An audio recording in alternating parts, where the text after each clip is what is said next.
CFUW's national president. So we're grateful that so many of you took time to join today's important discussion on sexual violence on campus, progress and gaps in prevention and response to sexual violence in Canadian post-secondary settings.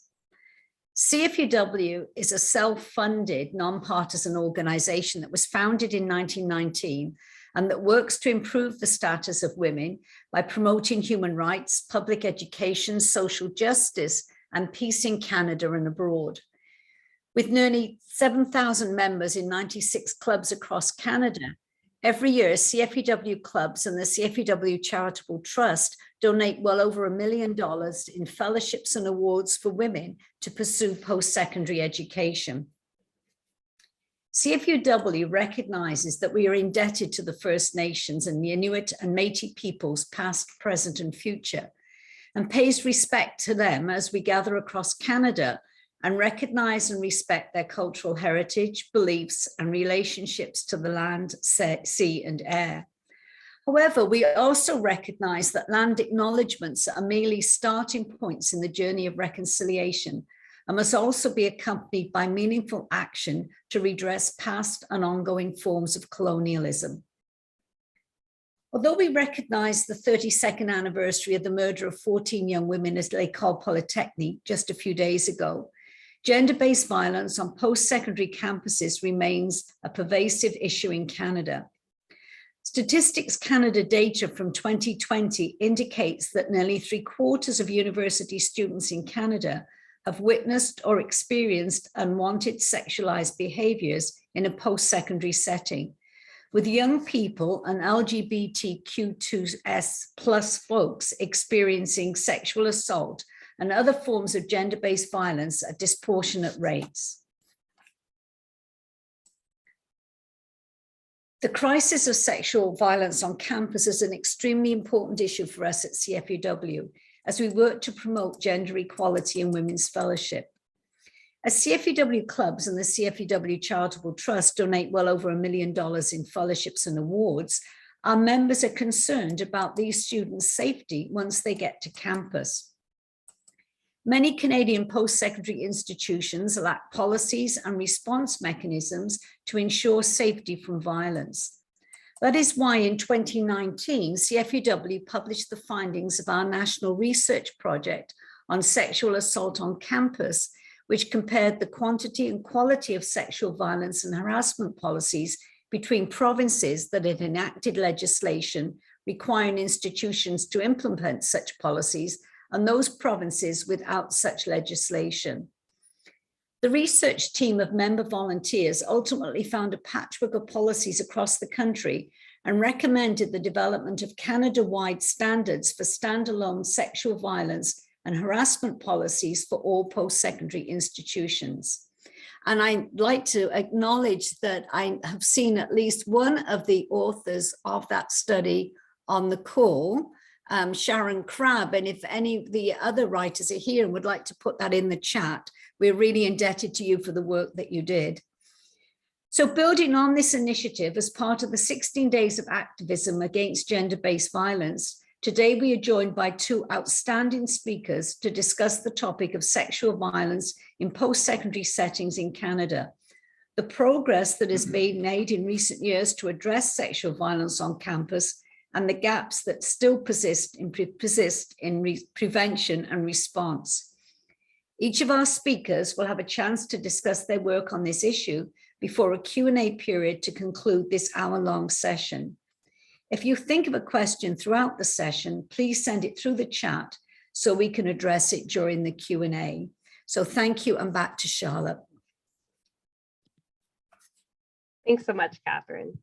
So our first speaker today is Dr. CJ Rowe, Director of Simon Fraser University's Sexual Violence Support and Prevention Office, where they work with a team to support individuals impacted by sexual violence and sexual misconduct, develop sexual violence intervention and prevention educational campaigns, learning opportunities, and initiatives, and works closely with the university to implement and operationalize policy. CJ just concluded their tenure as one of the two co-directors of the Courage to Act project, a national collaborative project aimed to address and prevent gender-based violence on post-secondary institutions, which we'll discuss more in detail shortly. So welcome, CJ. Thank you so much for being here with us today. And our second speaker is Dr. Tasia Alexopoulous, Sexual Violence Prevention and Education Coordinator at Mount Allison University, where she leads the programming and support focused on prevention and education related to sexual harassment and violence on campus. Tasia is also the social media coordinator for the Abortion Rights Coalition of Canada and a trauma-informed educator. She holds a PhD in gender studies from Queen's University. And several years ago, I actually had the pleasure of having Tasia as my professor for women's and gender studies at Mount Allison. And I'm so excited that she was able to join us today. So welcome, Tasia. And I'll pass it over to CJ to start us off. Thanks for the generous introduction, Charlotte. It's lovely to be joining you all today, and lovely to see so many folks whose name I recognize in the little boxes on the side. I'm deeply grateful to be joining you in this conversation. I'm going to share my screen because I would love for my face not to be the center, and there's a beautiful slide deck created by my colleagues with Possibility Seeds and the Courage to Act project. So to begin, I'd like to acknowledge that I'm joining you from the unceded and traditional and ongoing territories of the Coast Salish people, most notably the Squamish, Tsleil-Waututh, Musqueam, and Coquitlam nations. So I wanted to start by setting the stage for what I wanted to share this afternoon, and it really builds off of how Catherine really kicked us off this morning. I mean, this fall, we've been reminded again just how important it is for us to pay attention to the fact that sexual violence is a recurring and continuous issue on our campuses. We saw news stories. I mean, students took to social media and really raised attention about instances that were happening, particularly within some Ontario-based institutions. For many Canadians, this was surprising and distressing. And for those of us, like many of those who are joining this conversation today, and who are working in the field of gender-based violence, this leaves us seeing yet again just how prevalent this experience is and are. This work for us is our everyday reality. We know that gender-based violence is a crisis on Canadian campuses. Recent statistics from Statistics Canada suggested 71% of students at post-secondary institutions across the country have witnessed or experienced unwanted sexualized behavior. 45% of women and 32% of men have personally experienced it at least once. These numbers don't account for trans and non-binary people who face disproportionate rates of sexual violence. They also don't include the people who have chosen not to disclose. Gender-based violence continues to harm so many, despite the work of staff, faculty, students, and community advocates who have been working and fighting against gender-based violence for decades. And for those of you who continue to engage in this work, I say thank you. Thank you for building the foundations and the structures that allow us to keep continuing to build off of the work that's been done and work alongside one another to continue to grow and move this change. To set us again into setting the stage, gender-based violence is a large umbrella term that encompasses a very broad range of behavior. And these behaviors are part of a social tapestry that post-secondary institutions are part of. For those of us who are engaged in this work, we call this rape culture. Rape culture is a broad social attitude and belief about sex, sexuality, and gender identity and expression that normalizes gender-based violence. This culture is part of what we breathe and what we read, how we interpret and engage with the world around us. And the sneaky part about this type of culture is that unless you begin to and have the tools to critically engage and examine the world around us, it can go left unseen. For those of us who are working within the field of gender-based violence prevention on campus, we know that an effective campus response to working against and responding to gender-based violence includes comprehensive prevention and education, support and trauma-informed accountability processes. So as Charlotte shared, I am a director of the Sexual Violence Support and Prevention Office at Simon Fraser University, and I've had the pleasure of being in this role for the last just over 4 years. And as mentioned, I have been part of a team working on a project called the Courage to Act project. I was, till recently, one of 2 co-directors of the project, and I've been supported by the team to be able to reshape my role because boundaries. I can only do so much work in any given day, and there is a phenomenal team leading that project. And I'd like to call my colleague Farah Khan into the room because she's at the helm of this project, working with a phenomenal collaborative team who is working with hundreds of folks across the post-secondary and non-post-secondary sector across the country. My focus right now with the project is I am co-lead with the education working group, and I'll talk a little bit about the work we're doing there in a moment. For those of you who aren't familiar with Courage to Act, it's a 4-year national initiative to address and prevent gender-based violence on post-secondary campuses. We're just moving into year 3 and 4, and the last 2 years have focused on and build from the recommendations outlined in a 2019 report that we penned called Courage to Act, developing a national framework to address and prevent gender-based violence on post-secondary campuses. So this phase 1 happened in early 2019, where my colleague Farah and I had the opportunity to engage with a series of listening and learning sessions. We worked with a team of 7 individuals, as well as an advisory committee of 29 people who were representing different seats and hats at different post-secondary and in community organizations across the country. We hosted over 30 listening and learning sessions and talked to over 300 individuals. Throughout those conversations, we developed this really, I think, comprehensive report where we etched out 45 recommendations to change around how we can develop a national framework to address and prevent gender-based violence on post-secondary campuses. Moving from that, we were supported by Women and Gender Equality to move into the 2nd year of the project. And within this last 2 years, we worked with colleagues from across the country to develop a number of toolkits, 25 in fact. They're all live on the Courage to Act website. They're comprehensive and in-depth tools that are meant to support people in doing their work on campus. Very, very hands-on pieces. I'd encourage you to take a look if you haven't. With this project, we worked with over 150 individuals, including student activists, staff, frontline workers, as well as community organization supports.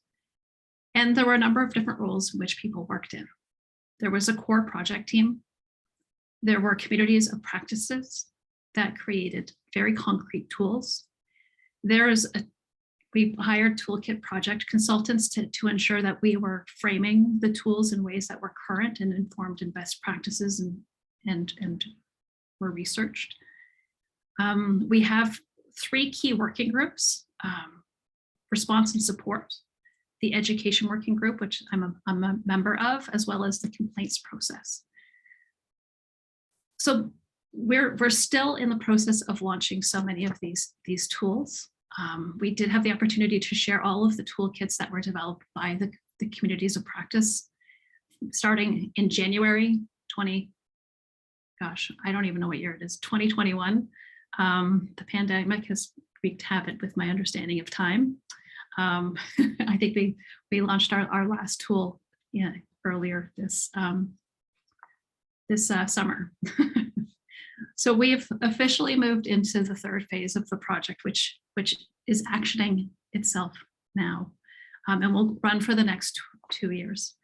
In this phase, we have 4 key objectives. One is to increase awareness in the application of the tools, policies, and procedures that were created in years 2 and 3 through piloting, consultation, and community engagement. What we recognize is that this work is ever growing, and it is stronger if we collaborate and grow these tools out as we go so that we can continue to share what we're learning and how we're applying this work relevantly to our individual campuses, within the context that makes sense for us. The second is to improve knowledge and resources on gender-based violence and education through innovative tools. So there's a knowledge center on the website where you can access different articles as well as the tools, and there are opportunities to engage with ongoing learning. The project is also starting to develop 2 new evidence-based tools, one that is focusing on sexual harassment and sexual violence in experiential learning opportunities, and a community risk assessment on gender-based violence for post-secondary institutions. The project's chosen to focus in on those 2 particular tools because they kept coming up during our conversations in the development of the original report. And over the last 2 years, we realized that those were 2 key pieces that needed in-depth and particular focus in order to help support our campus community advocates, supports, and professionals in doing their work. And the fourth is to continue building collaboration and capacity building across all post-secondary institutions. And so there's going to be and continue to be a national skills sharing opportunity. The Knowledge Center will be accessed and continuously updated. My co-colleague and I in the education team are launching our education toolkit on January 18th. Please join us if you'd like to get an in-depth look at that toolkit. And then there'll be ongoing learning opportunities between January and August, in order to really get in there and do some hands-on work and development with those pieces. I did want to give you just a sneak peek of what's to come with the education toolkit, because I can, and it's kind of fun. I'm pretty excited about it. This is also work that has informed my work within post-secondary institutions over the last, decade and a half, since I've been working on the topic of sexual violence prevention in the post-secondary sector. And I want to also call into the room the wonderful and foundational work that's continuously being done by students. I wanted to share this quote with you. It was a student who was interviewed during one of our listening and learning sessions, and they said, "Having and holding space for education and training is key. It needs to be ongoing and mandatory, multimodal, and builds upon what has already been learned. Learning is a continual process." I keep coming back to this quote because for me, this is what prevention education is all about. It isn't just about educating students. It's also about educating faculty and staff, because those of us who continue to stay on post-secondary campuses, we're the knowledge keepers. We're the culture keepers. And if we're not engaging with this kind of change, we're not going to change the climate and the culture. And it really does need to be thoughtful, well-crafted, strategic, and leans into best practices. I also think, and this comes out of our report, we need to understand what people are learning, how they're learning it, whether the education and training we're engaged with is doing good and initiating change, or whether we're actually doing harm. And so 7 key findings when it came to the education portfolio that came out of the Courage to Act report, and that we're striving to address through this project, is really supporting post-secondary institutions in implementing assessment and evaluation tools. We really have to know what's going on, whether our program is working or not. The other is to build partnerships, and that's within the university communities and outside of the university communities. How do we pull on those experts who are experts in their field so that they can join communities to support community conversations that are relevant? I think there's a lot of conversations around mandatory training. Does it work? Doesn't it work? We're still trying to find that out. But as I continue to do this work, I do think we do need some form of mandatory training. We also need to develop central offices on campuses with well-trained staff. We keep hearing time and time again that this work is often happening on post-secondary institutions in very piecemeal ways, with staff who are trained in these areas of prevention and response. And that's problematic. We also need a commitment to prevention education from institutions. I think it has to be written into policy, as well as being led by different stakeholders at different levels of the institution. I want to see presidents talk about this. I want to see deans, not just students. The other key piece is prevention education. There are particular ways to strategize how to engage with the ongoing multimodal approach to this, and we'll talk about that more as the toolkit is launched. So because I know that you are all very powerful folks who have and continue to make changes and encourage thought provocation in your sectors and in your places. I wanted to share with you what I'm kind of mulling on these days is my calls to action.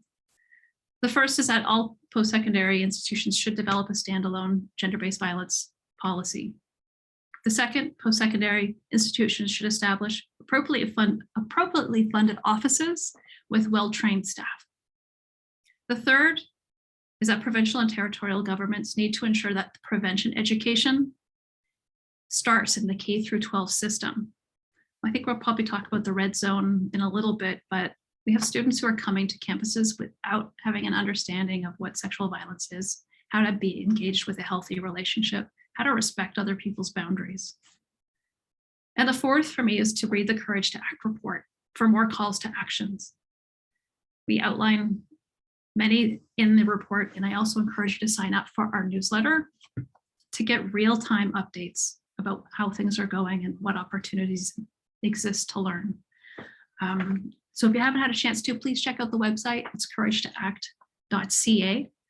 Would love to have you be part of our conversations and help us learn and grow as we continue to do this work. Thank you.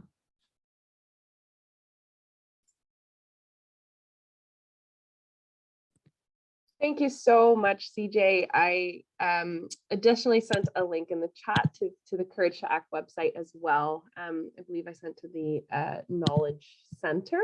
So there are some questions coming in, but we can address those if you just want to take a look, and then we can address those during the Q&A later. So again, thank you so much for your presentation here. And I know folks will definitely have more questions to come in the Q&A, but, I really appreciate your perspective, especially with this project and how it's, it's ongoing.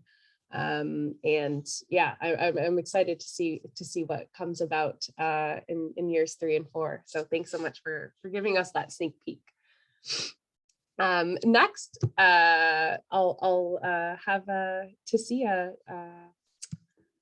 give her presentation here. So I'm going to put a little spotlight on you and good to go.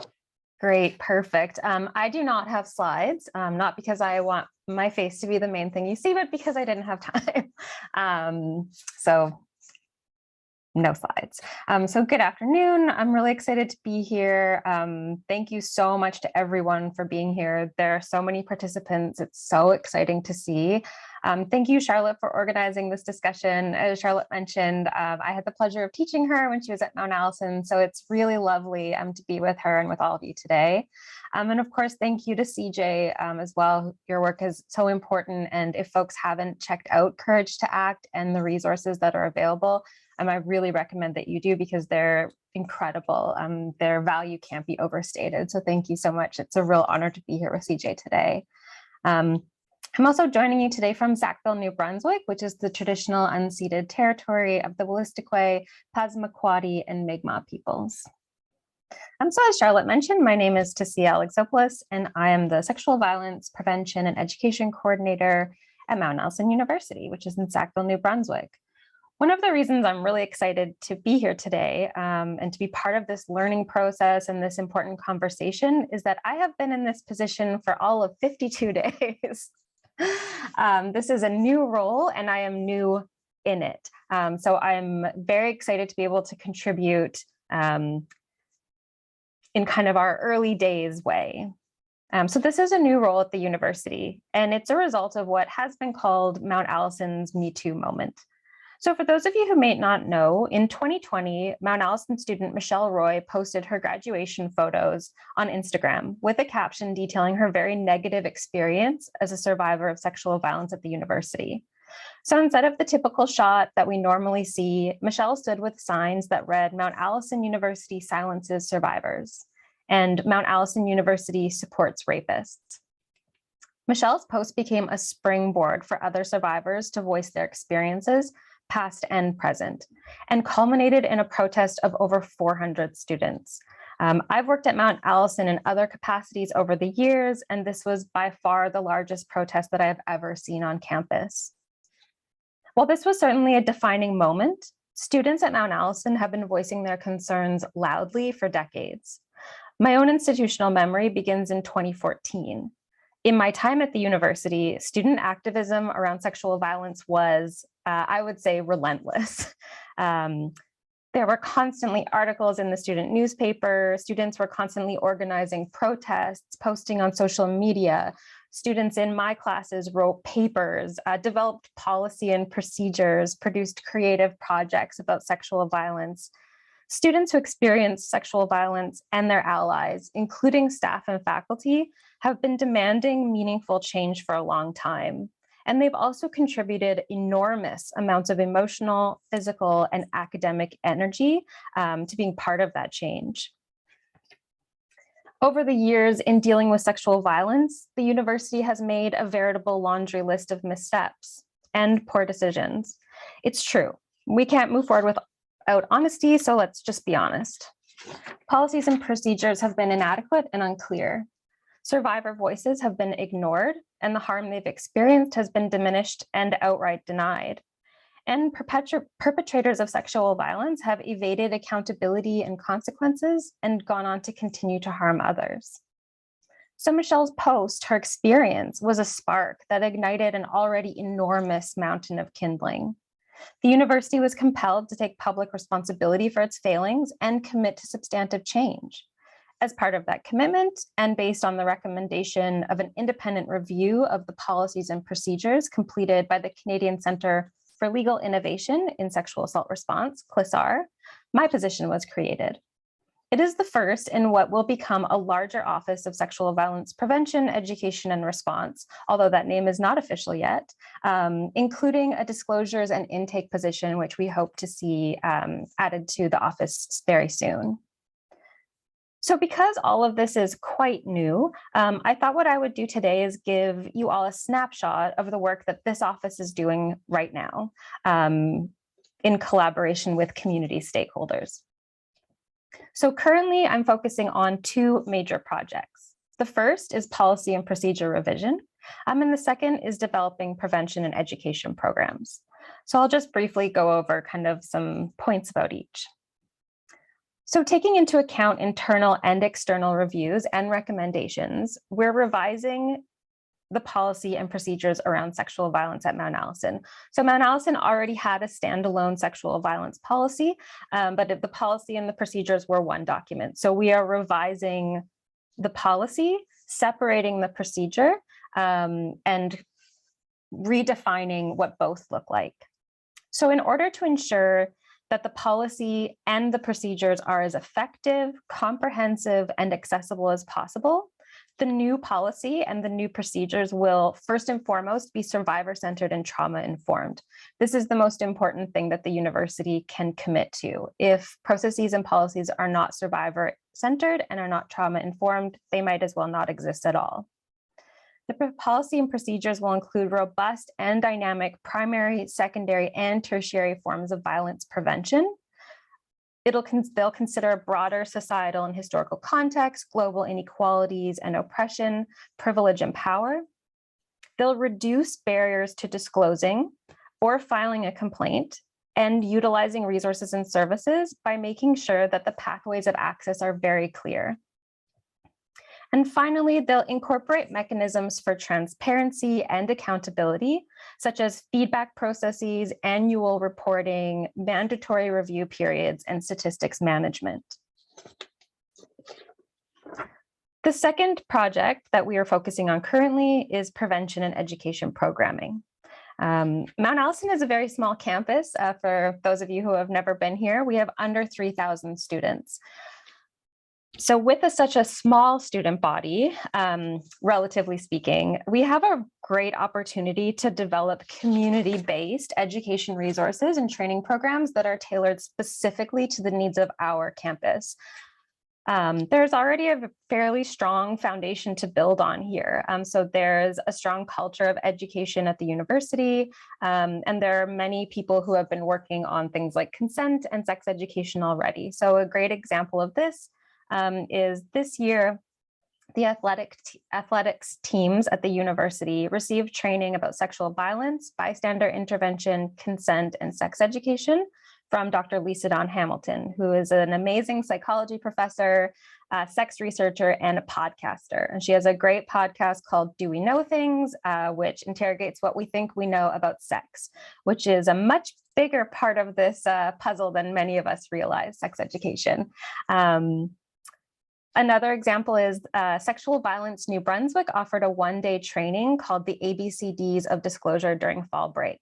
62 staff and faculty members completed the training and will be offering this session again during the winter break.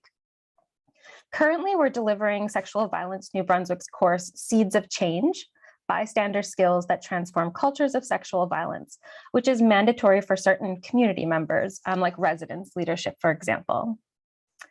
Speaking of mandatory training, not very popular amongst some, however, extending mandatory training to all staff, faculty, and students is one of our long-term goals.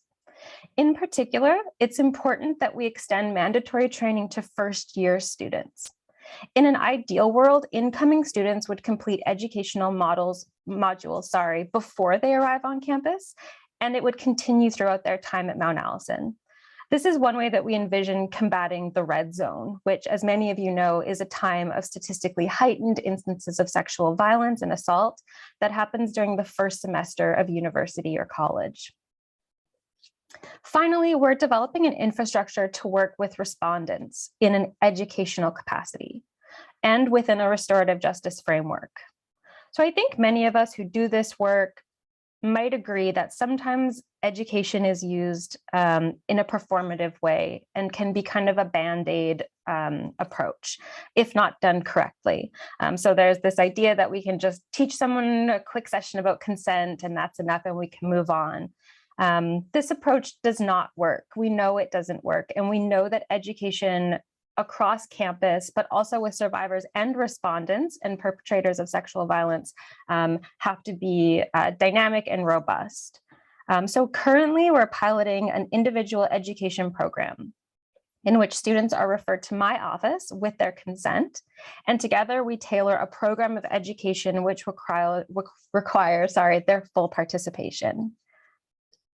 In a perfect world, and ideally as we move forward, this would be a program that students could also self-refer to. So if students felt that they needed a specific kind of education or training, they could self-refer to my office and they could access this resource without having to go through an external office. So I could talk for much longer about all the things we plan to do, but I'll stop there because I'm really excited to hear the discussion today. Of course, if this was an easy issue to fix, it would be fixed by now. We face a lot of barriers in this work, and I think we'll be talking about some of those barriers in our discussion. So things like ingrained attitudes, stereotypes, and misconceptions about sexual violence and its impact, including survivor blaming, the belief that this is an individual issue rather than a systemic one, the tradition of ignoring sexual violence to protect the reputation of the institution, dealing with things informally, which is an especially difficult barrier at a small university with a close-knit community, and rebuilding trust with the student community, especially survivors. We also face infrastructure barriers. We have 2 counselors at the moment, and we have almost 3,000 students. We simply cannot offer the services that are necessary without expansive hiring. And this is sadly something that many universities are loath to do. All that being said, the conversations that I've had since stepping into this role are incredibly heartening. The community wants change, and they're willing to dedicate their time and energy to this project and to making the campus safer for everyone. For those of you who know Mount Allison and how tiny it is, the fact that 62 staff and faculty members gave up a full day of their fall break to take sexual violence disclosure training is a huge number, and it's a really positive indicator of what the community wants, and that there is a shared passion to change this culture. So I'll just wrap up. How we're going to overcome these boundaries is one of the reasons I'm really excited to be part of this discussion today. We have to maintain the pressure on institutions, the visibility, and most importantly, we need to work to fulfill the promises that have been made. Forums like this aren't just opportunities to talk about what we're up to. They're opportunities to be transparent and to ask for external accountability. So I'm sure we'll talk about the ways that alumni can support this work, but beyond alumni communities, we also have a basic human responsibility to one another. And as CJ noted, we're stronger when we collaborate. So I'm beyond happy to get this chance to share what's happening here with all of you. And I'm also excited to ask everyone, each and every one of you, to feel welcome to get involved in keeping Mount Allison and all post-secondary institutions accountable for changing cultures of sexual violence. Thank you. Thank you so much, Tasia. Wonderful, wonderful news. I'm so happy to hear all of the great developments that have been going on since I left Mount Allison in a few years ago, more than I'd like to admit. But in any case, so again, thank you so much to both of our speakers today for their presentations. But I'd just like to get into a few questions that I hope both of you can answer. We can, alternate, or just if one, feels more comfortable answering one. So, but just to start off, our members of the audience, I know some questions have been coming in, so I'll get to those. But if you do have any questions, please do send them through the chat, and I will read them out. I've seen a couple good ones so far, so please keep sending them in. As both of you mentioned, this occurrence called the red zone, the first 6 to 8 weeks of school, where the most sexual assaults occur than any other time during both semesters. So I wonder if you've come across any effective strategies or programs to mitigate the impacts of this so-called red zone. So, I've heard of some campuses in the US who, it's a bit different culture because of fraternities and sororities, but I've seen a few who, push the rushing periods to the second semester so students can develop a more, solid network of friends and support. But I wonder, does restructuring events like this, big orientation events or canceling them, work, or is this a Band-Aid solution?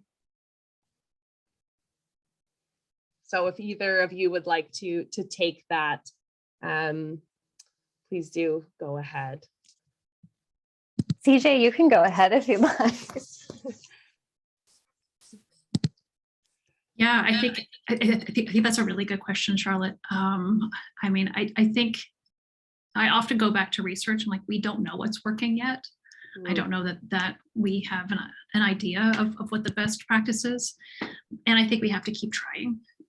I like the idea that some of the American institutions have applied in terms of moving the rush to January. I think it's a really difficult time of year. We have students who are moving away from home for the first time, who are finding their feet and living alone or living in a residence without their social networks. It is a very precarious and super exciting time. I'm still wrangling with it myself. And that's why I think I actually do shoulder into what's the responsibility of K through 12 systems for the students who are coming domestically into our institutions. Shouldn't students be coming already equipped to navigate those first 8 weeks? I think Tasia mentioned doing doing some mandatory training for students before they arrive. And we have some training integrated in online modules, but it's also a balance. How do we engage with training around sexual violence with a community who we don't know where they are or what their living situations are, and they may be triggered, and we're not equipped to maybe support them in the location that they are. So I think it's actually a very complex question in some ways. And also, I mean, the first 5 weeks, students receive so much information. And oftentimes when we talk about sexual violence prevention, it's sandwiched between, how do I register for classes? So we have more work to do. Yeah, absolutely. I'll just chime in quickly. That is definitely one of the issues with trying to implement mandatory training, is we actually need to be very cognizant of where students are so that we're not causing harm. And one way of doing this is to ensure that, for example, students know their rights and responsibilities before they arrive as first-year students, so they know that they have the capacity to make a disclosure for resources, or that they can talk to these people, so that they know kind of what their community looks like before they arrive. But it's really complex. This year, the MASU, so the Mount Allison Students Union, pushed back its large-scale parties so that they didn't happen in the first 6 weeks of school. So they just recently had their big last class bash, which is a giant party, and we collaborated with them and held a safe zone, which had water, snacks, resources, trained faculty and staff on call. So that was something that they tried to do to kind of mitigate that, but it is really difficult. It is really difficult to know what actually works, because not much has been, researched or tried. I think there's also a lot about orientation culture that needs to change, because we're teaching kids about consent and then we're letting other students drag them out of their beds in the morning. So, there's this kind of culture of residences and universities that I think hasn't changed as much as we think it would. And, we can't tell them that they have bodily autonomy and then let them be forced to crawl through like vegetable oil on the field. So, we have to address those cultural issues as well, I think. So yeah, super complex issue for sure.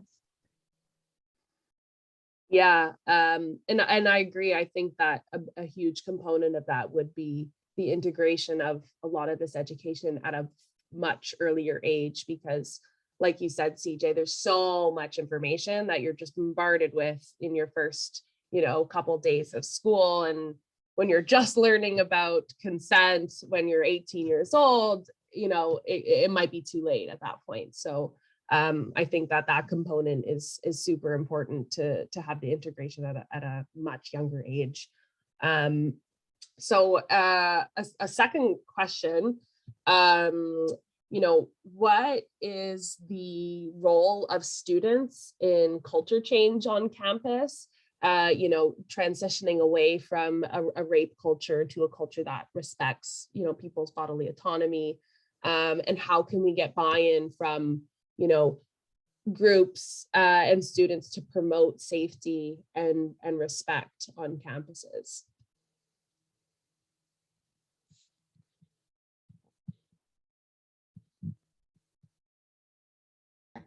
I can start with this one. I think that the role of students is, I think students have been the ones pushing for these kinds of changes. I mean, much of the substantial and meaningful change that has happened on this campus, for example, and many other campuses, are the direct result of student action. So I think it's really clear that students absolutely want to change the cultures that they're living in. Not every student, of course. So that's where, kind of the buy-in comes in, and thinking about how to engage different groups and different students. But I think what is kind of a more prescient question is, how do you get administrations and policymakers to listen to what students want? Because students are saying, we want these changes, and look how long it's taking. So of course, there's a role that, we need to educate students, make resources available to them, but we also need to listen to them and recognize that they're stakeholders as well, and they've been demanding these changes for decades. Oh, and I would echo that. Students are the ones who are really pushing the envelope. And I have nothing but sheer admiration for the work they do. And also I turn around and I say, why do they continuously have to do this work? It is up to the administration to get ahead of some of these things and be responsive when the change is needed and happens. Like, it shouldn't always get to this crunch point where it meets national media. As I said from the beginning, this is our work day in and day out. We know this is happening, but it isn't until our university is maybe on the news where our university might actually be prompted to engage with meaningful change. And it shouldn't be like that. Yeah, exactly. I think that's an important point. And yeah, it's not only the role of the students, right? It's the top as well. There's a great question from Joyce, and she is saying, I'm aware of a controversy at university in PEI about the use of non-disclosure agreements to silence victims and empower perpetrators. How might the use of NDAs make this already undiscussed issue even worse than we know it is?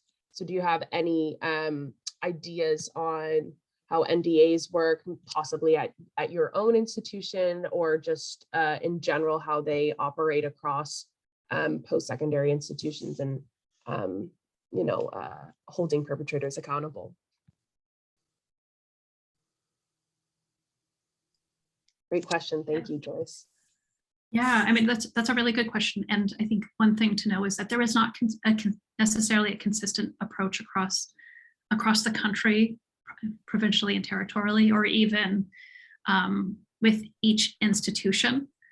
I mean, our student advocates say in NDAs, I had to write it down because I'm going to use a different acronym. I mean, NDAs are dangerous. I think there are some pieces that we need to think about around confidentiality and how we talk with survivors about potential harms that could happen. I think about certain, I'm not going to name names or kind of call out any one individual because it could be my institution tomorrow. But I think about what's often being used as a tool now to silence survivors, and it's defamation lawsuits. So we really do need to work with survivors and complainants when they decide to engage with a formal process to talk about privacy, confidentiality, and some of the dangers. So I don't think we need NDAs, but I do think we need the tools to be able to support people so that they can make well-informed decisions about how and when they share information, because we do get to share our experience.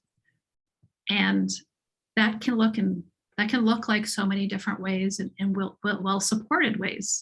But these are conversations that those of us doing this work need to be equipped to have. Yeah, absolutely. In the case of PEI, I believe that they just passed the legislation to limit the use of NDAs to silence survivors, which is a great step, because it is very well established that they can be used in very harmful ways. And as CJ mentioned, they're really used in different ways across institutions. So a lot of places don't use quote unquote NDAs, which is a non-disclosure agreement. They'll use things like a confidentiality agreement or these kinds of things, which in certain circumstances, of course, we do have to take into account things like confidentiality, decision-making processes, etc. But what happens when you take someone's voice away and don't allow them to tell their own story in whatever way they see fit, that's extremely dangerous and can absolutely be used to silence survivors, in particular if they want to talk about how their experience has been dealt with by the institution. So yeah, and sort of jumping off from policies at the institution, Stephanie asks if post-secondary institutions share policies with each other, and if so, or if they do not, would this help if they did?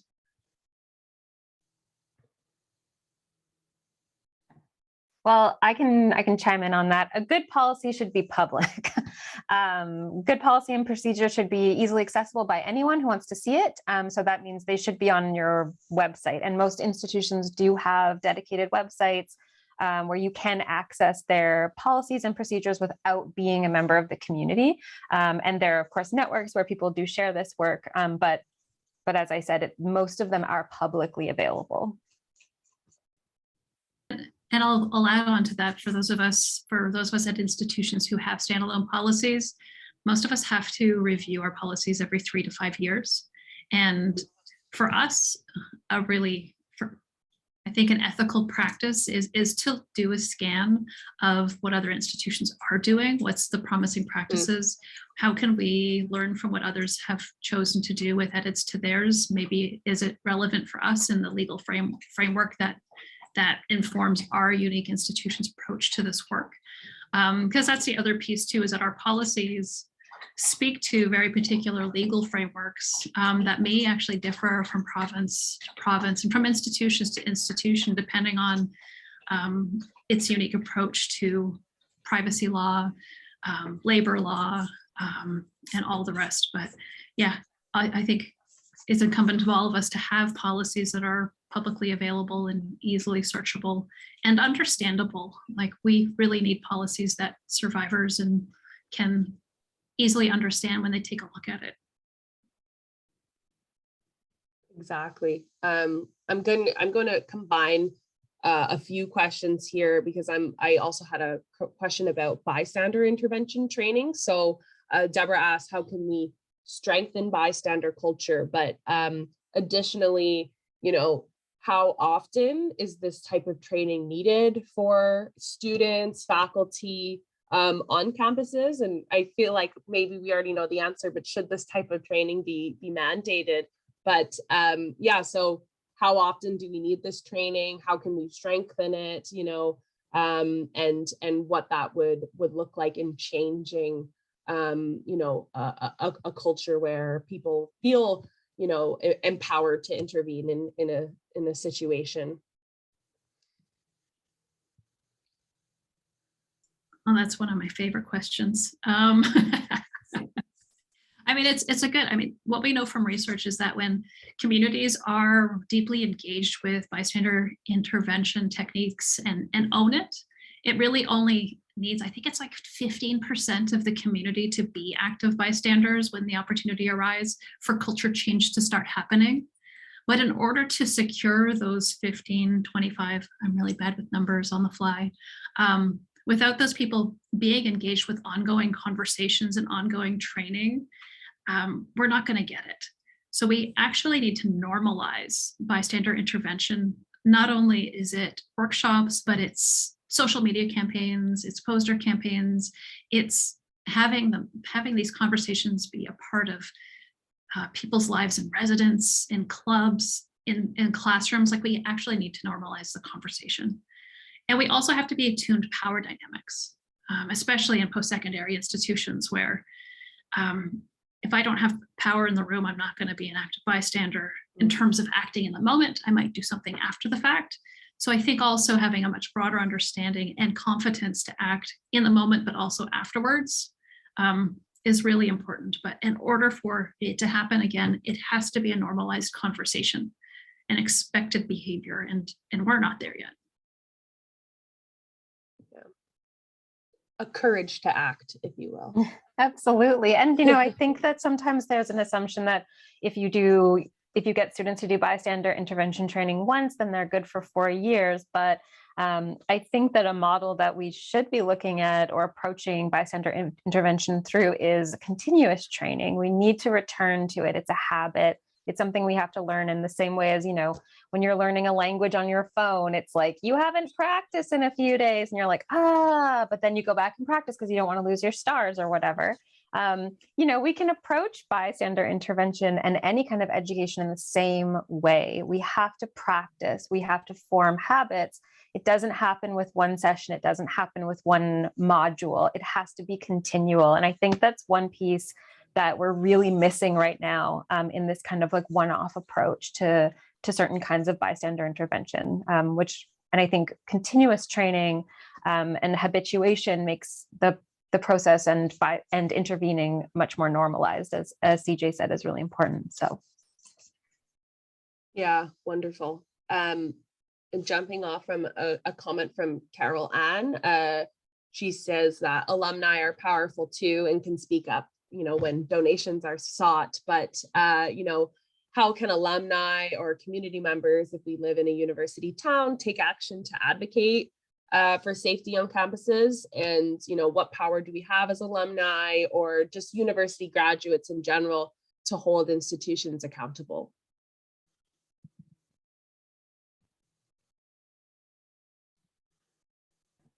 I can jump in. I think that the commenter is absolutely right. When the university calls and asks you for money, there's your power. Not all of us can donate money, so that is different for every person. But if you are a donor at a university, you have a lot of power as a stakeholder, and your voice is very, very important. Oh, sorry, the screen just went off. But so making your money talk, but also staying engaged in what's happening at your university where you've graduated from, staying apprised of what's happening. I've spoken with a lot of alumni since stepping into this role who were really surprised because they love Mount Allison. They're very nostalgic about it. They come back every year. They get married here. But they had no idea what had happened last year with the protest. So, we have to remain realistic about where we graduate,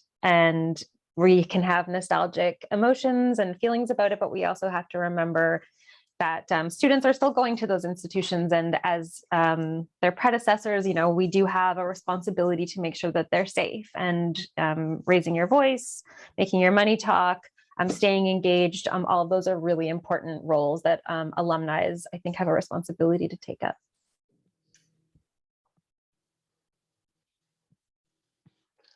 Wonderful. We've got a thumbs up from CJ.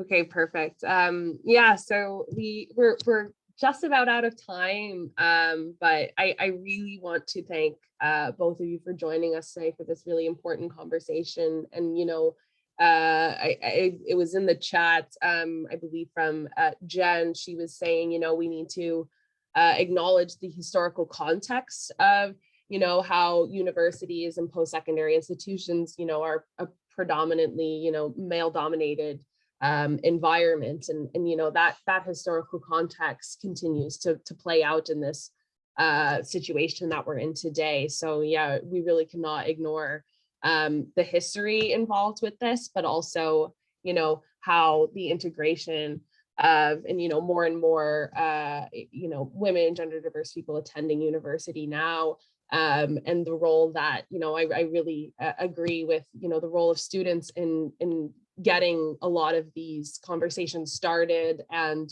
certain policies and procedures to cross the finish line. So yeah, again, just thank you so much for joining us here. And this is an ongoing conversation. It's not going to end with the 16 days of activism, and we need to continue to work to make these places more safe for the people who attend them, and that not only benefits women and gender diverse people, but also men as well. And there's that important conversation that needs to happen as well. So if either of you'd like to have a few closing remarks, I invite you to do so. Catherine, I'm not sure if you'd like to chime in. Well, I wanted to thank you, Charlotte, for organizing this. Oh, you're welcome. Such a valuable discussion, and the comments in the chat, that I'm sure we'll talk about afterwards. And to both speakers, you've really given us so much to think about, and I'd love to be able to just continue this conversation with you. But thank you both, and I think it's unfortunate that we're still having to have this conversation in 2021, but it's such important work that you're doing. And thank you, Charlotte, for organizing. You did a great job. Thanks so much. I think we need a discussion on K through 12 education that could be our next part of the series here, because there were a lot of comments that we didn't really get to in the chat, and I think that's a whole other webinar. So you were invited back to join us for that one. Thank you again. Thank you everybody for joining. I really appreciate your presence here today. Thank you so much. Thank you. Thank you. Thanks so much.